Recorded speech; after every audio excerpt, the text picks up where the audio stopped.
Halo, selamat datang lagi di Sembunyi Cerita. Aku Caca. Terima kasih sudah memilih menumpahkan sedikit waktu malammu di sini.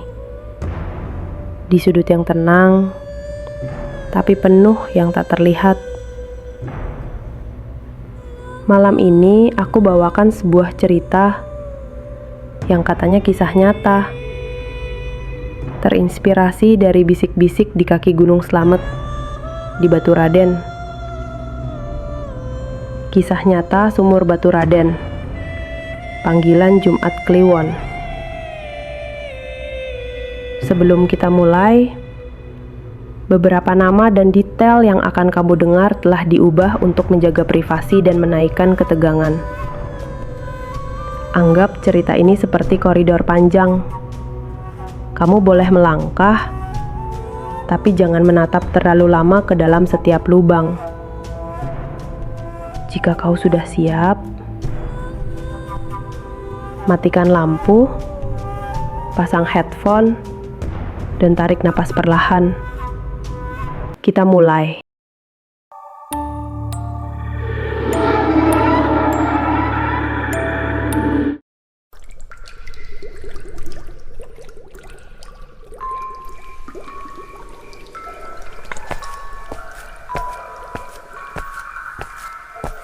Dewi pulang menjelang musim hujan. Sudah bertahun-tahun kota menggenggamnya. Kerja, janji, hidup yang tak sempat menoleh ke kampung. Tapi warisan tak bisa diabaikan. Rumah orang tuanya di pinggir desa. Rumah joglo dengan pekarangan yang dulu ramai, kini sunyi.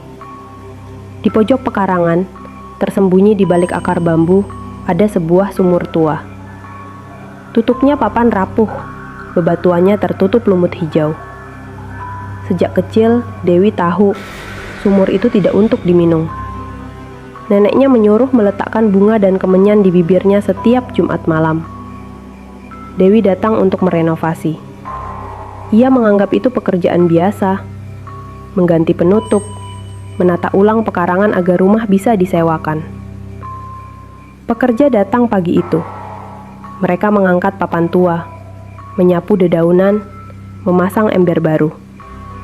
Semua tampak praktis, hingga ember menyentuh tali dan suara dari kedalaman.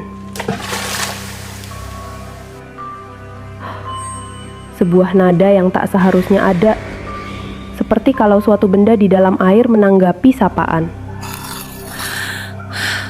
Dewi menatap ke dalam. Dinding batu sumur yang seharusnya halus karena lama, penuh goresan.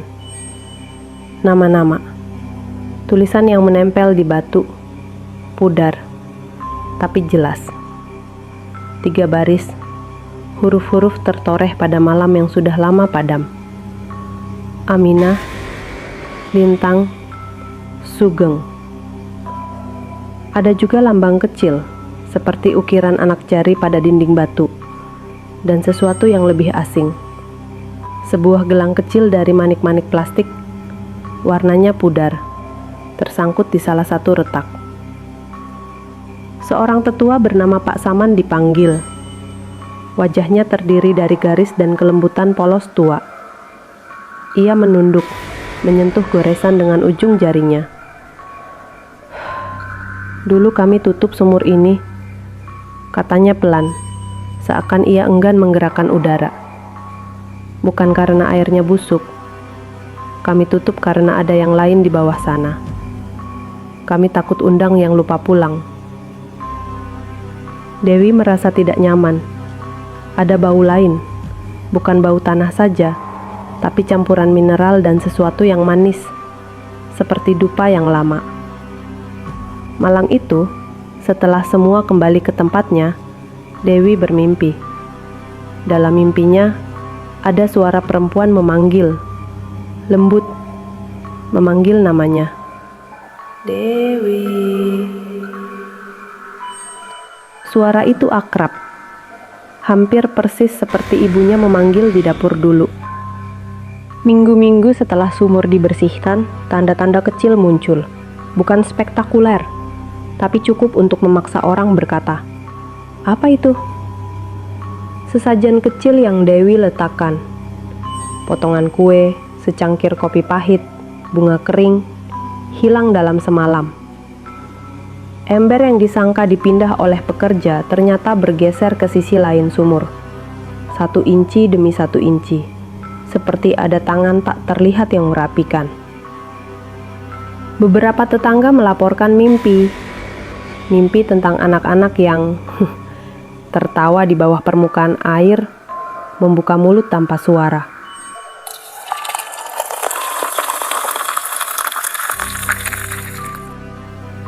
Seorang ibu muda, Siti, bercerita bahwa anak kecilnya yang biasanya ceria mendadak takut pada halaman, menolak melewati sumur. Anjing-anjing di rumah tetangga menggeram ke arah pekarangan tanpa alasan. Itulah hal-hal kecil yang kemudian menjadi besar ketika malam Jumat Kliwon mendekat. Di warung kopi, Mbah Sulastri duduk tertunduk. Ia meletakkan tin kecil berisi beras dan rokok di depan fotografer yang ingin merekam. Jumat Kliwon, malam itu batasnya tipis, ujarnya. Di tempat tertentu, sumur, pohon tua, persimpangan, ada yang pernah dibawa atau dibuang. Mereka ingat, mereka belajar menunggu. Dewi bukan tipe orang yang percaya pada hal mistis. Ia memasang kamera kecil dan perekam suara di dekat sumur. Bukan karena ia penasaran pada roh, melainkan untuk bukti jika ada pencuri. Malam pertama, kamera menangkap hal aneh. Bayangan hitam yang naik dari permukaan air, lalu hilang. Tapi yang membuat semua orang terdiam adalah rekaman audio. Ada suara, bukan jelas tapi ada. Seperti anak kecil yang bernyanyi lagu pengantar tidur yang tak lengkap lalu berhenti.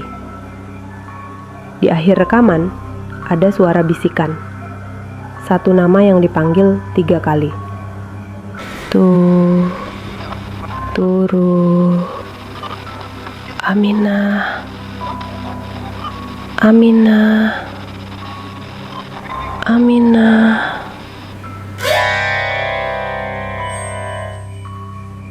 Dewi menunjukkan ini kepada Mbah Warno, dukun kampung yang dikenal orang sebagai orang yang tak banyak bicara. Ia menonton rekaman, menutup matanya lama. Ini panggilan, bukan sekadar suara, katanya. Sumur itu menampung nama yang pernah ditinggalkan, nama yang hilang. Bila dipanggil, mereka tahu suara yang paling rapuh untuk memanggil orang pulang. Ia memberi instruksi, tiap Jumat Kliwon, letakkan sesajen kecil, nasi, rokok, bunga, sebut nama-nama yang ada di dinding 3 kali, dan paling penting, jangan menatap ke dalam air ketika dipanggil. Jika kau menatap, ia melihat balik, Mbah Warno menekankan, dan bukan melihat biasa.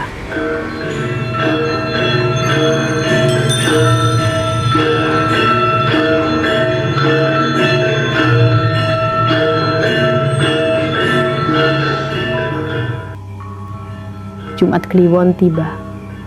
Warga membuat lingkaran kecil di dekat sumur. Lampu minyak, dupa, piring kecil berisi sesajen. Dewi berdiri memegang secangkir kopi. Jari-jari gemetar. Nama-nama disebut perlahan. Aminah, Lintang, Sugeng. Satu persatu. Suara-suara yang dulu tinggal seperti coretan di batu, kini dielus kembali. Semua berjalan dengan hati-hati, sampai ada 1 orang yang tak bisa menahan diri. Wiono, lelaki muda yang terkenal suka tantang hal tak terlihat. Berbisik pada temannya bahwa ini hanyalah mainan. Ia berjalan mendekat, mencondongkan kepala untuk melihat ke dalam. "Ayo, ini cuma pantulan," katanya, meledek orang-orang yang takut. Meski dilarang, Wiono menatap. Sekejap kemudian, Semua orang yang berkumpul mendengar ia terengah. "Ah!" Wiono menjerit. Bukan karena ia tercekat, tapi karena ia melihat sesuatu yang merobek ke dalamnya. Ia melangkah ke belakang, lalu berlari ke jalan.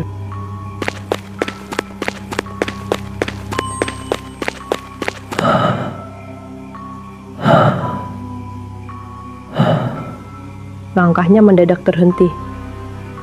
Jejak kakinya di tanah seakan menghilang satu persatu. Hanya ada sandal yang tersisa di bibir sumur. Satu sendal, basah, seperti orang yang berhenti dengan tergesa di pinggir dunia. Wiono tak pernah kembali. Pencarian dilakukan. Polisi dicatatkan. Doa dibacakan sampai suara bergetar. Di dapur rumahnya, ditemukan sepotong kain kecil berbau air dan tanah. Itulah semua yang tersisa.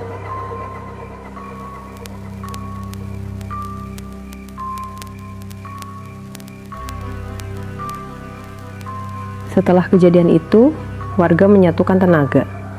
Mbah Warno memimpin ritual penutupan. Membakar kertas dengan nama-nama, menaburkan garam, menempatkan 7 batu berat di atas tutup sumur.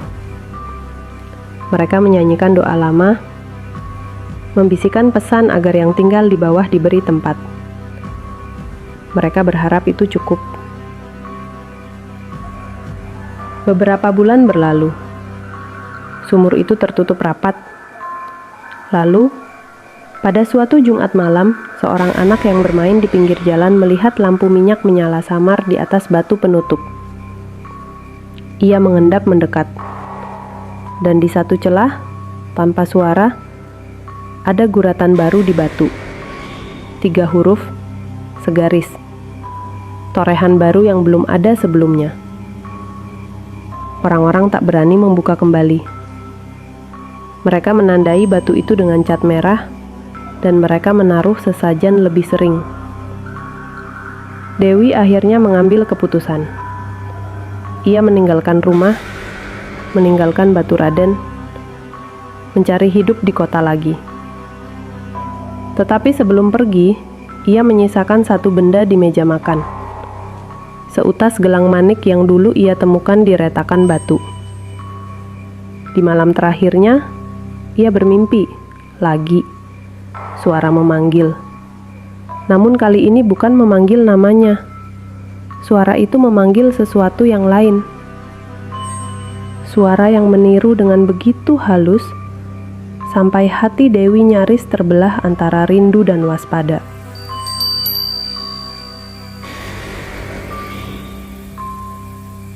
Beberapa tahun kemudian, ada yang menemukan buku harian tua di rak warung. Catatan perjalanan seorang pemilik warung.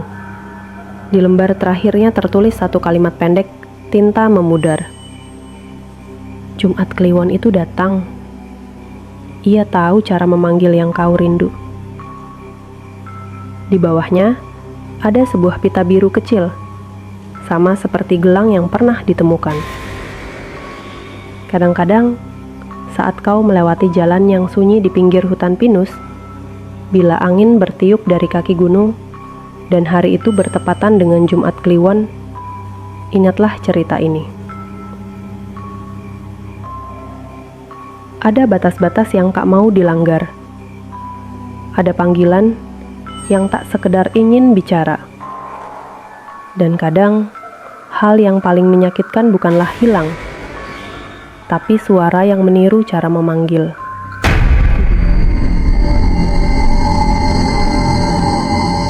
Terima kasih sudah mendengarkan kisah nyata Sumur Batu Raden, panggilan Jumat Kliwon. Jika kau melewati Batu Raden, atau sekedar lewat di depan sumur tua manapun, ingat pesan kecil ini. Bila ada suara yang memanggil dengan penuh kasih, periksa sekali lagi siapa sebenarnya yang memanggil. Jangan menatap permukaan. Jangan buka pula pintu yang sudah ditutup oleh mereka yang lebih tahu. Aku, Caca pamit dahulu. Nanti kita akan bertemu lagi. Jangan biarkan namamu menjadi salah satu goresan di dinding.